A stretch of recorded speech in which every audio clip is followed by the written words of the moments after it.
All right, welcome to Live for Today. This is our first interview. We're kicking it off for Movember. We thought no better time, but an important month for men's health and being together and recognizing people. So today we've got Pat Johnston, who is a testicular cancer survivor, correct? You got it. Okay. Survivor. All right. So Pat, we want to thank you for being on the show. I've known you for a while. We just want to say thank you for being on the show. Hey, thanks for having me here. What's the title again? Live for Today. Live for Today. It's just heart on the sleeve, live for the moment. I like it. Don't hold anything back. And I think you knowing you, I think you do that on a day-to-day basis anyway. So Ian's going to go through some stats from Movember to catch everyone up to speed, and we're going to get right into it. Absolutely. So Movember has been near and dear to our hearts for a lot of years. We've grown, we've mowed, we've made a mockery of a mustache from time to time, but we continue to do it because it's men wearing a ribbon to raise awareness and for very good cause. Pat, again, being a testicular cancer survivor, is part of a great statistic. So testicular cancer has a 95% survival rate if it's detected. However, of course, that's not a lot of solace to the 1 out of 20 men that don't recognize and don't make the battle. A few of the things that we're going to talk about this month over the next few weeks. Obviously today, a focus on nuts. Next week will be kind of our journey into physical fitness and health. So Movember this year has started an interesting campaign, which is committing to doing 60 kilometers for the month of November, either walking or running. That's to represent the 60 men that die every hour as a result of men's health issues. So it's an epidemic, really, and we want to do our part to support and to raise awareness. And then we're going to kind of wrap it all up with the mental health component as we close out the month. But yeah, as we get into this today, we're going to ask Pat kind of to walk us through his story, his journey, what it was like pre and post. I apologize if the humor takes over from time to time, but it's how we roll. Some of us roll a little to the left, but the rest of us are doing all right so far. So as we get going, Pat, again, thanks for being here today. We definitely appreciate it. What was it like? So you're living life, you're doing your thing. You were heavily into your profession at the time. Yeah, absolutely. Heavily into profession, newlywed, right? Beginning planning a family. That was the year of life that was probably the most craziest. We had just, it's funny to say because maybe this instance wasn't the hardest thing to deal with that year because that was the same year that Anna had her miscarriage. And as new parents or newlyweds trying to make a family, a miscarriage is devastating. Yep. You're there, you're trying to support your wife, all that stuff. And then we get the news that we were pregnant again, and it was sort of like low, high. Yeah. And then I think it was late August, just before the start of school, when we went right back low again with, and I just found something, right? Like I was lying in bed. Yeah. Pinch and roll? Pinch and roll. I don't scratch, I pinch and roll. I don't scratch, I pinch and roll. Right. So I was, actively pinching and rolling and just I don't know. Is this a common thing? Because I think it is. Like you're lying in bed and you're down there and you're just sort of checking, making sure everything is okay. And I think before you go to bed. Yeah, I think it's normal. It's just not finding something or knowing, right? And so you obviously found something. But... And that's the funny one. I don't know how much of a detail you want, but your ball is smooth. Yep. Right? Yep. And you've got notable spots on your ball that aren't. Right.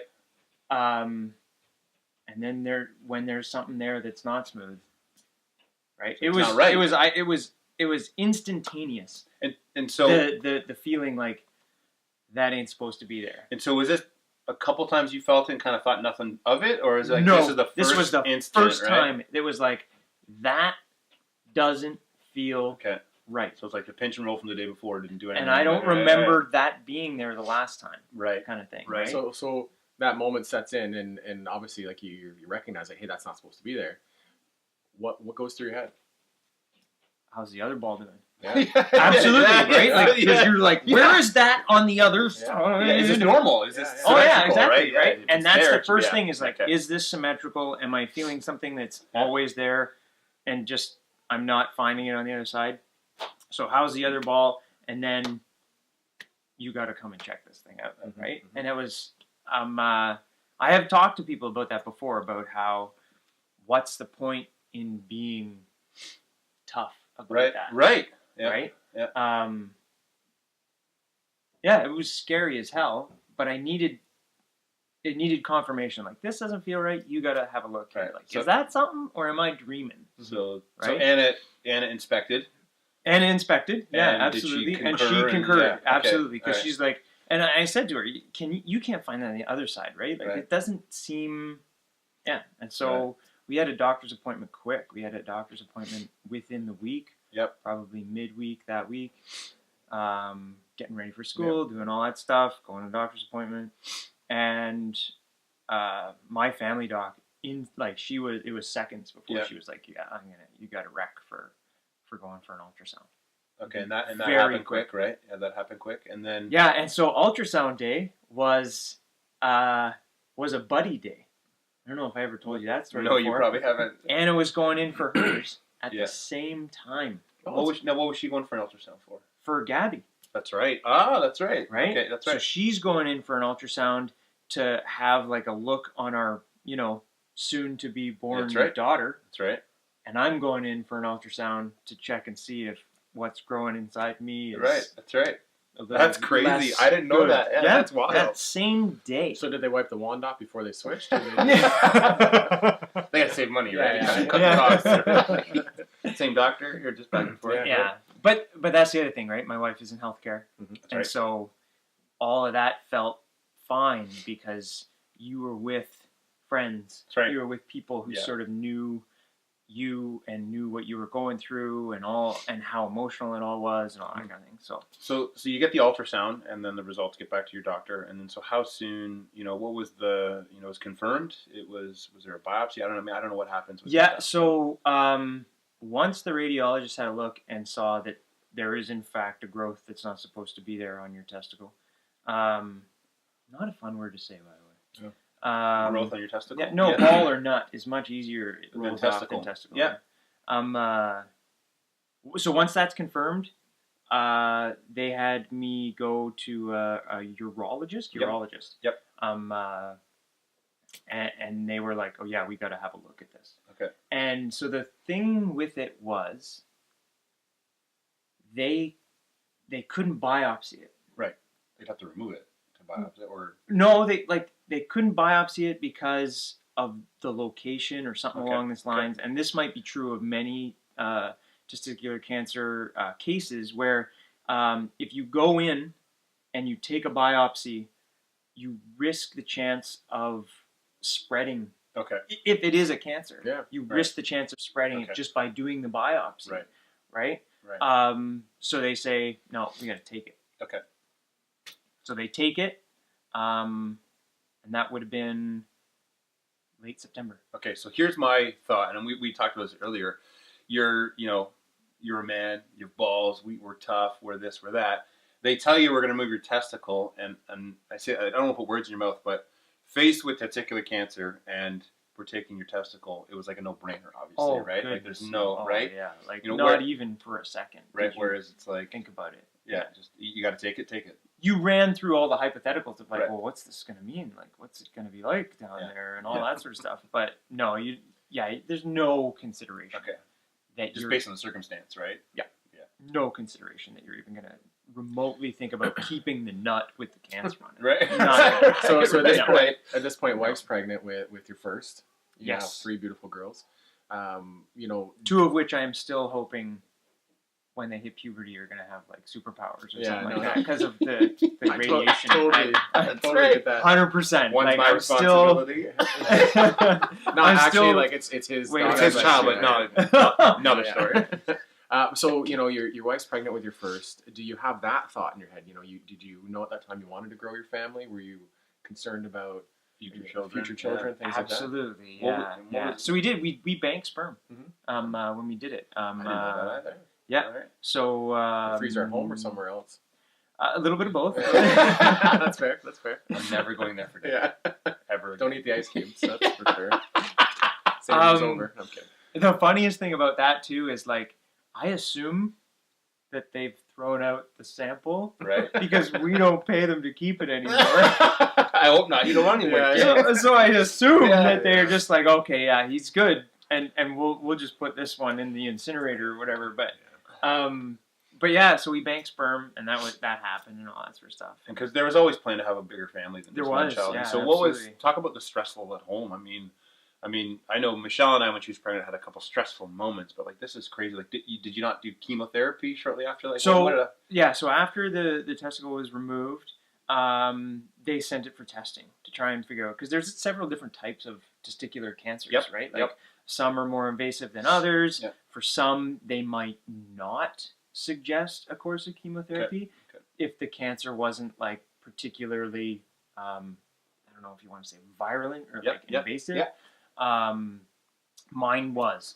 So he was like, and our urologist was awful. Like, just let me say, like, this guy had no bedside manner whatsoever. He was horrible. Like, we had to drag it out of them that it's actually cancer, right? Because at this point, it didn't have to be. Right? It could have been something We else. went in, and there was a growth on the testicle. Could have easily been benign. Right? Yep. So we sit down with this guy, and he's going through, and it's like, we're both well-educated people. Yeah. And it's just word after word after word that we don't understand. Yeah. And at one point, Anna was like, Is it cancer? does he have cancer or not? Yeah. Right. And then he sort of sat back, and he's like, yeah. And it's Cut like, to the chase, bud. and then he's like, and it's a mean one. And you're like, but you say that off the hop. Yeah, like, quit beating around the bush, right? So I guess there's a point to this, though, is that don't concede. Don't just pretend you understand. Ask those questions to get what you need to know in order to. And my wife and her family are fantastic for that. They really, really, really are good at going in and advocating for themselves when they're in like doctor's offices and that kind of thing. And maybe me a little less so, right? And so, we definitely needed both of us in that room to be making sure that she was asking questions. Because I was like, days, well, I mean, your head's wasn't gotta even be processing. No, your head's got to be in a different place. Point. Like it's one thing to say. I mean, now after it's all said and done, you're a cancer survivor. But when you're told that or dragged out of somebody that you have cancer, that's an out of body experience. It's what is that? Did I just hear what I heard? Right? Yeah. I can't imagine. You've got a pregnant wife who's going through her own struggles with growing a child. You were growing something you don't want to, and of course now your body's fighting that. So I think that's a huge moment. It's just advocate for yourself. Make sure you advocate for your family, and don't leave without knowing. Make sure you understand what you're talking about with relation to your body and your health and all that kind of stuff, right? Yeah, so, absolutely. How long did the chemotherapy? When did the chemo start? And when did it end? How long did you do it for? See, that's another one. It was like a year of just like, how do these things line up, right? Because you do the ultrasound the same day. So I started chemo on my 29th birthday, which is November 14th of 2011. Okay. So we're coming up on an anniversary very soon. And so that's weird that testicular cancer in November, right? That's on wicked. my birthday, That's awesome. all that stuff. Oh, so, yeah, absolutely. And you did it for about a year? No. So that's... Okay. The chemo didn't last that long. Okay. It was a stretch of sort of like intensive, but I was done by January. Okay. Because I met you in March. Yeah, and by that time I wasn't going for treatment anymore. Okay. All right. But I was still pretty fresh, so I might have still had like my chemo curls or whatever. But I don't remember, because I think you always had a hat on. You were wearing a hat now. How rude. Yeah, well, you got to shade some of this. Wait till the mustache is on, and the brim should be out to here so that you can't see any other face. How horrible is chemo? It was pretty bad. Like, I've explained it to people as though, like, imagine you're sick. Yep. Right? And so you got a head cold. Yep. Okay? Everything there hurts. Centralized feels sick. Yep. So that everywhere. That's chemotherapy for me anyway. My experience of it was you're sick, the sickest that you can think that yourself is in every spot. Yeah. Right? It was brutal. Now, but it didn't affect me the way that it did some people, right? Okay. And again, chemo drugs some are super strong, some are less so. Depends on all those things are very complicated. Depends on your courses. Mm-hmm. And so for me, I didn't get any like intestinal issues. Yeah. Right. I remember one day, I think because I did treatments twice a week, and there was a couple of days in between, and so you take treatment and you feel horrible. Yeah. And then by the time your next treatment rolls around, you're feeling a little bit better. So I had heated up some spaghetti or something like that. Yeah. And loaded it with Parmesan cheese. Yeah. And my parents had come down to support us while we Yeah. were going through all this.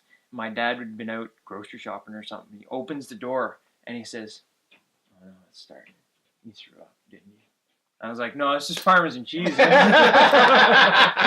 had just finished eating like a big plate of pasta or whatever. So it didn't get me. It didn't get my guts, but it got me everywhere else, and I had some bad days, right? So, and then the Lysol wipes. Yeah, I was gonna bring that up. That it's funny how the smell. So we don't use Lysol wipes at the trail or whatnot, or if you use them, Pat's like, I gotta leave because they were wiping everything down. And so and I don't necessarily know that this would have been the case if Anna hadn't been pregnant. Yeah. But because she was pregnant, they were like, you got to be really careful that the drugs that are in you don't get out and on your wife, because it can be, deleterious to your unborn child. Yeah. And you're like, add one more thing to one this, more layer, right? Like, great. now I'm this toxic disease dump walking through the house. Right. And so we didn't sleep in the same bed for the entire course of chemotherapy, because she's pregnant, all that sort of stuff, right? Like, and I had to use,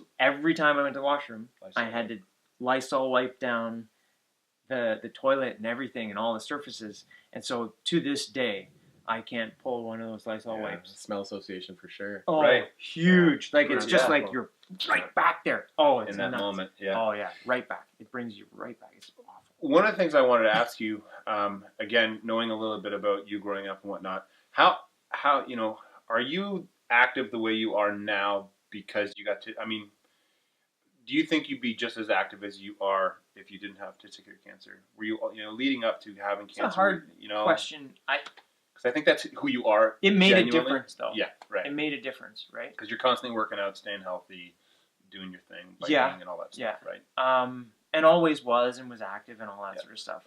But not, now you do it with some urgency. Right. Right? And I think that's the difference. Yeah. Like, my old man and I had this conversation just this week about, he lost his father, right, to heart disease. And it really impacted his life, and he had kids early because he didn't want to die with teenagers, kind of thing, right? Like, it impacted his life, and he's still alive and he's wonderfully healthy and all that sort of stuff. But it impacted the way he lived the rest of his life. And he said, "Well, it's got to be kind of the same for you." And I was, it is, right? Because it may not be that, like, I mean, there is an aha moment in there. But it's not like you're like, I have testicular cancer, I want to change the path of my life. It just kind of, it happens by default. But like you said, as you look back on it, there's that urgency. You want to hear that for your girls. Yeah. You want to grow old. You want to grow gray or whatever your choice would be. In his case, grayer. The hat. I don't know you that well. But you don't ever want to put your family in a position that you don't need to because of something you could have changed. Yeah. Have you become a bit of a hypochondriac at times? No. No? Really? No, that doesn't really. Pretty much invincible now. I mean, you beat cancer, wasn't it? Yeah, true, right? But I would think like, you get cancer, and my disease. Is there other stuff like? Do you check yourself more often in different areas? Oh yeah. Right? Yeah. You're always checking the one nut that's left, obviously, to make sure nothing grows there, right? Yes, I'm. The lefty and me are well acquainted. But you check and you think about things a lot, and my wife will get a little bit like, well, do you think that is, or do you think that is, and maybe you should check that out, and that kind of stuff. But no, I wouldn't say that that's a steep slope. If you do choose to go down the sort of like, probably mental illness. It could be this, it could be this, it could be this, it could be this, right? And so I try not to go down that road, and to bring us full circle, the exercise helps with that a lot. Right. And not that it's a cure-all, but man, it sure makes you feel like you don't have to worry quite so much, maybe, right? Because you wake up feeling good, kind of thing. So. We've got a couple more minutes before we got to reset the camera here. But were you told by the doctors? I like talking about this subject based on the testicular cancer. Were you told that having children would be more difficult now? Once Gabby was born, wasn't there something where you may not have kids again, might be more difficult? Was there? Well, a scenario certainly like there was a chance that it was going to be more difficult because they just don't know, right? They don't know how that course of chemotherapy is going to affect your other your sperm and all that sort of stuff, right? So we did have to wait, though. We had to wait a year. Okay. So you waited a year and 2 months. Yeah. About. We waited we waited just as long as we had to, I think. Yeah. And Yeah. time. Yeah. And so, I mean, I think it's great. We're going to talk a little bit more, but I think it's great. You got 3 beautiful girls, Yes. right? And so Yeah. the odds were stacked against you guys, I think, more than Absolutely. others. And I think, yeah. And you know. Just keep trying. That's the. Yeah, that's a good it happens message. now. Yeah, That's something yeah. else. That's crazy. Yeah. So, That's a different topic. Yeah, Trying yeah. to have kids and not being able to. I feel for those people. Oh, It is. 100%. all right. So, Pat, tell us about, support network, right? So, family, friends, parents, neighbors. What was your support network like going through this whole ordeal in your life? Yeah, so, where do you start? Like, my parents dropped everything, right? And I think that's probably like it's a reaction that you expect from parents who are dealing with their youngest, dealing with a potentially like terminal health issue, right? They're everything, we're dropping everything, they come down. So yeah, they come down from where though? I want to make that point. Yeah, right? so they drop live everything from where? like a 12-hour drive away, right? Right. They live in Northern Ontario, close to Thunder Bay. They drop everything, come down, we're staying. So that was phenomenal. The one that shocked me was my work. Yep. Because I'd only been there for maybe a year, and they turned out house and home. Like I had, when I was going through chemo, I had somebody from my work, which again is out of the way. Yep. Right. Yep. I work in Toronto, live in Bowmanville. I had somebody stop by from work to stop off, like drop food off, so that we didn't have to be cooking and all that sort of stuff. Probably 2-3 times a week, it felt like. Oh, it was just crazy. like they must have done something at the building where it was like, okay, everybody sign up for a day and we'll bring it every 2 days or whatever. And there was always stuff. Yeah, right. It's amazing. That one was massive. So you go from parents to work to like Anna's parents were absolutely phenomenal during that time, and then friends, right? You need you need a chance for levity. You need a chance to vent and talk to people. Yep. My brother was great to talk to call and just be like, this is right. And so he'd be able to get your head screwed back on straight, that kind of stuff. Yep. Anna was incredible through all that stuff, right? Like you think about some people's experiences of being pregnant for the first time, and guys, all the attention's supposed to be on your pregnant wife when she is pregnant for the first time. That's right. When she is pregnant for 1, 2, 3, or however, right? That's where the attention is supposed to be. 7 kids amongst us. Point that out. Yeah. And I was taking that attention. Yeah. Right? Yeah. Like, so. And she's months removed from, she's a year and a bit from a miscarriage. Like there's all her things going on. Yeah. She dropped it. Yeah. That's good. And it's basically, there wasn't a thought of that. There wasn't a discussion of that. It was, she was there for me in all the ways that she needed to be, regardless of the fact that I wasn't really able to be there for her in some of the ways that I felt I needed to be. Yep. So, like, she was incredible, man. Never for a moment did I ever feel like she was like, well, what about, like, I'm having a baby. Yeah. It just didn't happen. And it's like a testament to her. Like friends for jokes and for levity and all that sort of stuff, right? Because you need to have it. You need to be able to joke around about it. And we do still because there's a tripod, like there's only one down there right now, right? That's right. And so it is a source of good jokes, and you need to be able to look at it as separates you from reality as a bit, goof right? as often as you can, right? Which leads us to this thing. Yeah, read this email. I love it. And this is my best friend as a child, and he was a big Letterman fan growing up, right? So Letterman always did the top 10 list, and so he sent me the top 10 list the things that were positives as a result of losing one ball. And like, I sent this around to everybody I knew afterwards because it made my day, and if it could make somebody else's, it was the best. Make light of the situation. Well, Letterman always did his top 10s from the bottom, right? So we start at number 10. That's right. So number 10, Anna, as my wife, will have less to carry in her purse. Valid point. Right? Valid point, yeah. I figured actually, it's funny you were saying about her checking them out. I'm like, well, she's been carrying them in her purse a while. She probably knows what they feel. She might have noticed first. Yeah. Nothing wrong with having your wife do that check. No, either, not at all. Not at all. And there could be some closeness there too. Yeah. And for the ladies, there's nothing wrong with asking your husband to check out the breast right. cancer. Yeah, 100%. We're always available. That's right. Getting hit in the groin. Number 9, getting hit in the groin should hurt 50% less, right? Which has not proven out, right? Well, okay, hold on. But what if it comes on a certain angle? Like, do you not feel anything? Well, so really, maybe it should say like you'll get hit in the balls half as often because it's one ball. That's right. Okay. This one's a little bit R-rated, right? Instead of the tea bag, that's right. You will now be able to administer the elusive L bag. And there's a figure below. And there is a little figure below where you see the T versus the L. Or the L or whatever. On the side, yeah.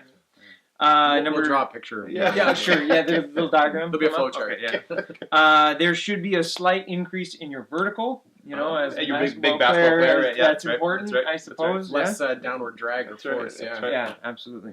Number 6, and I haven't got a chance to test this one out yet, because my wife got the snip on the table after our 3rd child, was half-price vasectomy. Well, it's true. Yeah. It would have to be, right? One side. Doc, you're going to have to work to do here. Like, I'm only one vas to never considered that. Yeah, and so number 5, if there are any complications during the procedure, and that's the one that you maybe will leave off the list. Okay, I don't remember it, but leave it off the list. That one we'll leave off the list. Message us if you're 18 or older and want to hear it. We can send number 5 to you. Yeah. Number 4, also we're going to leave off the list.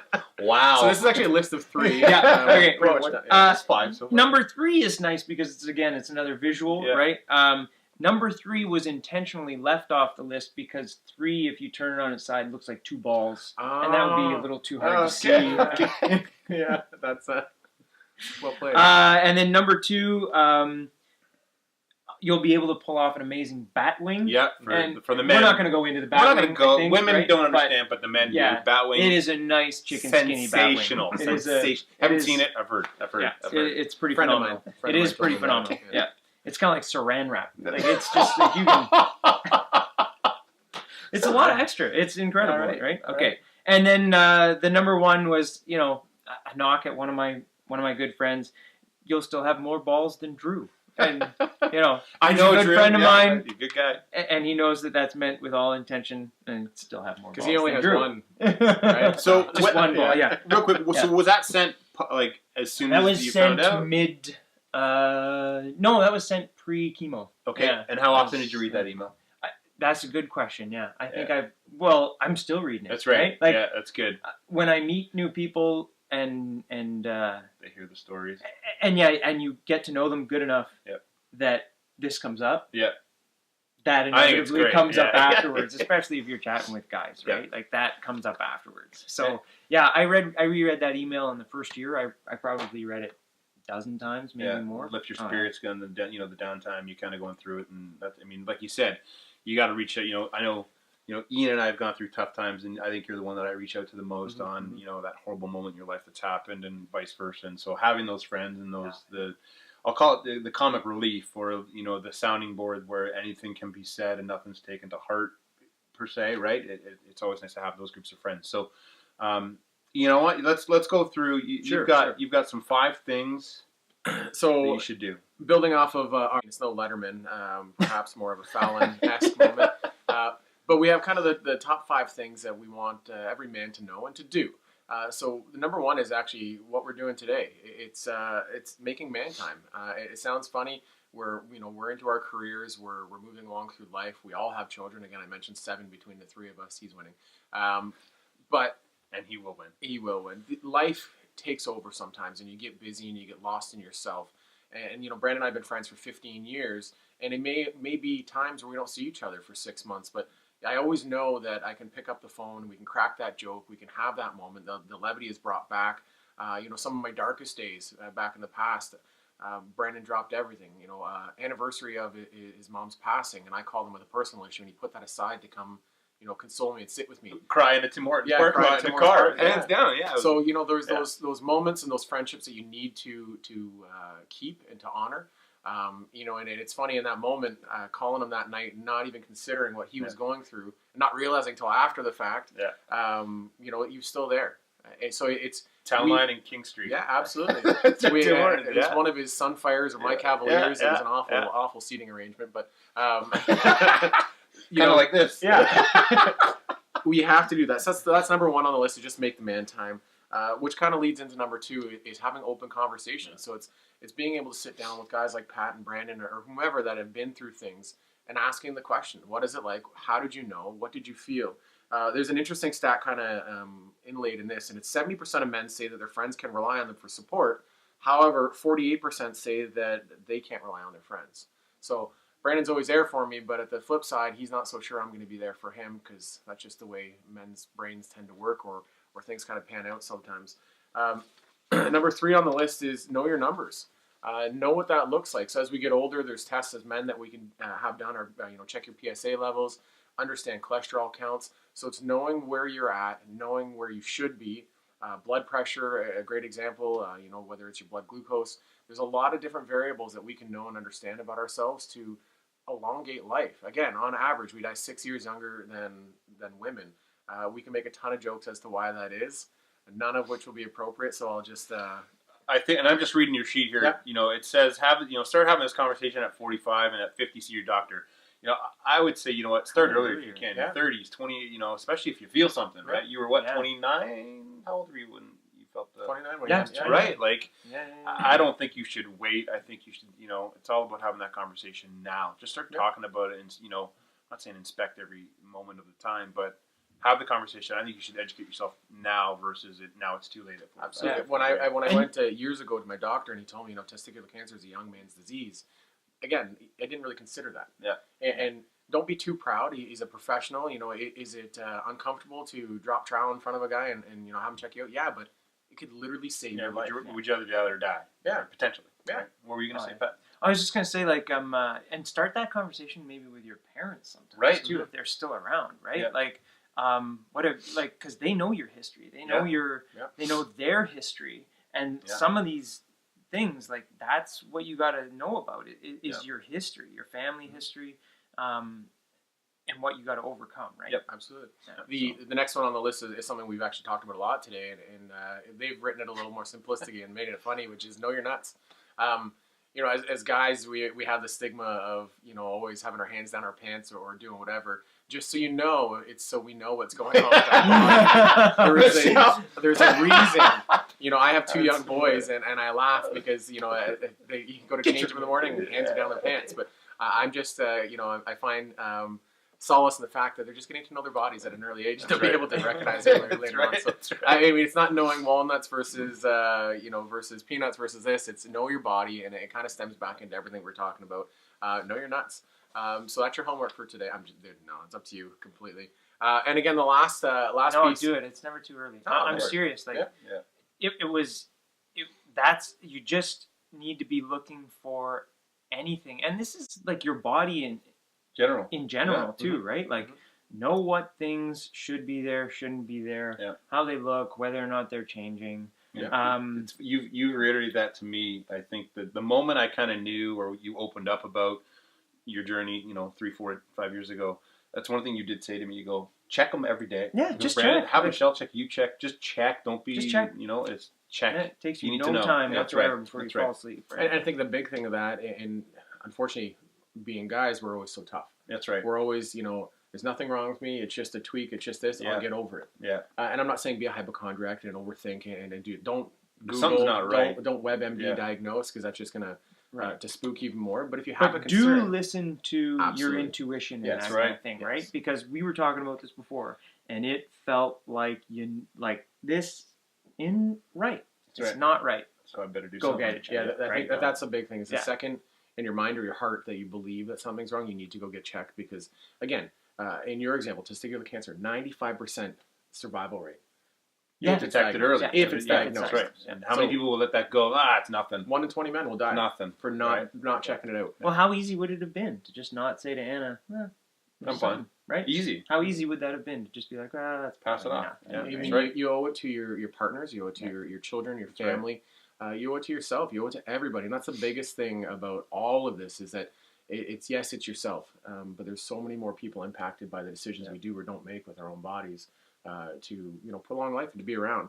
So the last part, just to round out our top 5 here, is move more. Add activity to your day. Do what makes you feel good. So whether that's walking, whether it's swimming, running, and again, Movember has challenged us all, and I think we all kind of agreed off there. 60K for the month of November, which represents 2K a day. 2K a day. The 60 men that die every hour from health-related, men-specific, whether it's mental health, prostate, testicular cancer.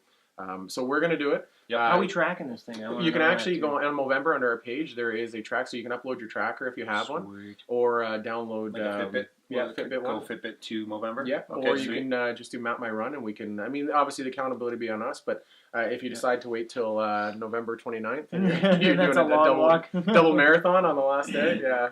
Okay, double. Yeah, I think I can. Yeah, that's right. But I think, you know what? I think if you do 2K a day, it's definitely doable. If you do, an extra couple K on the weekend, I don't think you should limit 60K. I think that, at least do 60K, right? 3-4K a day, do a 5 or 6K on the weekend. Yeah. But be active is one of them for sure. Yeah, for sure. It's obviously getting into November, getting into the cooler temperatures, but still, it's an excuse. Where there's a will, there's a way, and if you want to be healthy and you want to be around, you got to do it. Gyms, there's a great ton of, multitude of gyms, even in Bowmanville here, that you can find to do all sorts of stuff. So we're going to do our 60K. Obviously, we want to challenge you. The next time that you see 2 and or 3 of us, you'll probably see something a little different about this. Keep in mind, pre-recorded. We are launching this today on November 1st, recorded on October 22nd. So we're just enjoying the last few days of growth. We challenge you to join us. So it's Live4Today is the team name. I know it's clever. You're probably seeing a theme with what we are doing around here. But we want you to join us. We want you to listen. We want you to have that conversation. And whether it is testicular cancer or mental health or physical fitness, join us over the next few weeks. We will be going over all these topics. We will have Pat back on the show. He's been great for our thanks for having me. No problem for our first one. Yeah, we're starting this journey in Movember. I think it's a great month to do it. Again, Pat, I've known you for 5 years now. Have some great times, and I'm glad that you're still around. Yeah. Really, I mean, that's the ultimate truth, right? Like, you're a great dad, great human being. I think you're living life the way you should. And whether it was cancer that did that to you or not, I don't think, I think you are who you are. And we just want to say thanks for being on the show and we appreciate it. Oh, yeah. Thanks for having me. Absolutely. You bring in his parting gift? Yeah. No. Okay. All right. Thanks.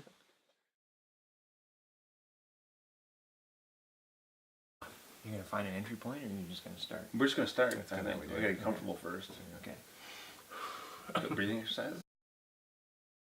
Do you guys tend to look at each other when you do it? Yeah, no, just looking at the camera. No, it's not. You had a thing on the that was just already. him and I being idiots. Oh. So isn't that what this is? Yeah, totally. Well, this is exactly some seriousness. This you guys got yellow, blue. Should I be in the middle? Oh, maybe you should. Should I go in the middle? It's my mustache shirt, right? What's that over there? What is that color? It's not yellow. It's hard to say. Yeah. It's like a almost hydrated piss yellow. No. Dehydrated. I would say it's a muted peach. Yeah. Peach? Yeah. Really muted.